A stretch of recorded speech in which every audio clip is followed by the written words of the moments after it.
Risky reporters TV. नमस्कार, मैं हूं काव्या मिश्रा और आप देख रहे हैं रिस्की रिपोर्टर्स टीवी। आइए नजर डालते हैं खबर की ओर। राम मंदिर आंदोलन में सक्रिय भूमिका निभाने वाली साध्वी ऋतंभरा पहुंची अयोध्या। रामलला और हनुमानगढ़ी में किया दर्शन पूजन।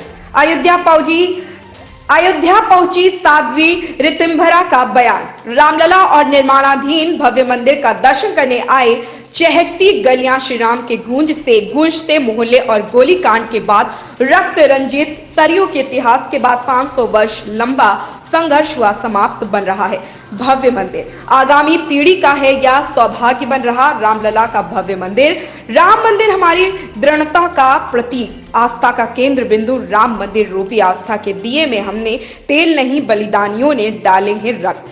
शाहरुख खान की आगामी फिल्म पठान को लेकर हमलावर हुए साध्वी ऋतंभरा। हॉलीवुड और बॉलीवुड हमारे संस्कृत और मूल्यों को पहुंचाता है चोट। भारत जाग चुका है, अपने मान सम्मान और संस्कृति परंपरा का अपमान नहीं सहेगा। समाज जान चुका है कि क्या देखना है और क्या नहीं। साध्वी ऋतंभरा। जब अयोध्या की गलियों में खून बहते थे, जो 500 वर्षों का इतिहास अब पूरा हो रहा है, तब में अब आप में कितनी बदली अयोध्या आपको दिखी? आपने तो रामलला का दर्शन भी किया है। देखिए, वो आंदोलन का संघर्ष का समय था।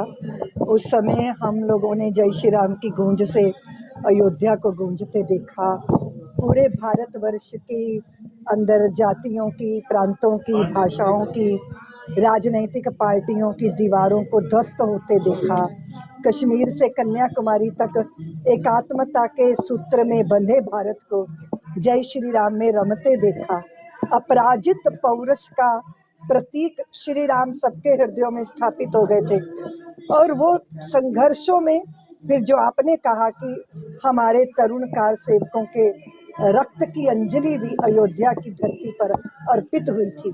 सरयू के जल को रक्त से लाल कर दिया गया, दमन करने के प्रयत्न किए गए और वो सब कुछ विघ्न बाधाएं उसी तरह ध्वस्त हो गई जैसे वेगवती नदी जब चलती है तो कोई चट्टान से टकराती है तो वो और वेगवती होकर आगे बढ़ जाती है।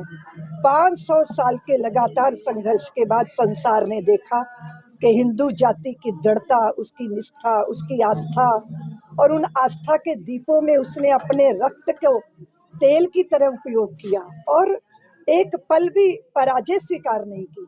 और आज हम सर्वे भवन्तु सुखिना की भावना के साथ अपराजित पौरुष के प्रतीक श्री राम के भव्य मंदिर का निर्माण देख रहे हैं। संघर्ष काल भी देखा, विध्वंस का काल भी देखा, अब सृजन की वेला है और उसके लिए पूरा भारत ही नहीं, पूरे विश्व का जगत, सात्विक शक्तियां इस संकल्प के साथ खड़ी हैं। तो ऐसा ही अनुभव हो रहा है जैसे चलते चलते चलते चलते इतना चले कि पाँव जलने लगे, छाले पड़ गए। अब पाँव मंजिल पर है तो कितना आनंद होगा कि उसको शब्दों में नहीं व्यक्त किया जा सकता। पहले में अब में कितनी अदला बदली दिखाई देती है? और विश्व की राजधानी होने जा रही है तो निश्चित रूप से सृजन चल रहा है। जब संपूर्ण स्वरूप निखर कर आएगा तब समझ में आएगा कि कितना भव्य, कितना दिव्य।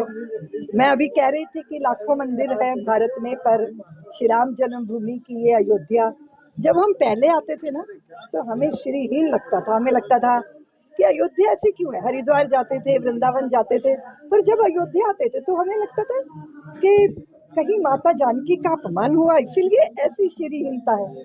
लेकिन सबसे बड़ी श्रीहीनता स्थान में नहीं होती, व्यक्ति के चित्त में होती है। हमारे रामलला ही, उनकी जन्मभूमि वो कारागार बनी हुई है।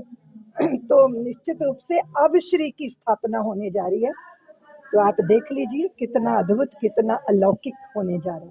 रामलला का दर्शन किया, आपको कैसे अनुभूति हुई? रामलला इतने प्यारे, मंद मंद मुस्कुरा रहे थे और ऐसा लगा कि जैसे, देखो मेरी तो आप शायद उस समय छोटे होंगे या आपका जन्म भी नहीं हुआ होगा, तो जब मैं प्रभु के सामने खड़ी हुई ना तो मुझे ऐसा लगा कि मैं एक गिलहरी जैसी हूँ और राम जी को मैं कह रही थी कि प्रभु आप कितने कृपालु हो कि ऋतंभरा का आपने गिलहरी जैसा योगदान स्वीकार किया।